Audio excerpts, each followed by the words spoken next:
Now you're most welcome.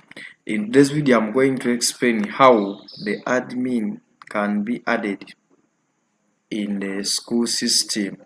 So by the fair admin, we having the primary admin, the one who is registered when the school is being registered on the SixTwo School Management System. So when you log in to your portal, when you log in, you're going to click where there is users.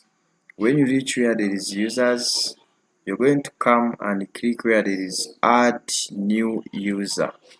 When you click add new user, you come and select which user you want to add. For instance, if you want to add administrator, you add, filling in the full name, the email address for that user, the telephone number, and then the password. Then you click save.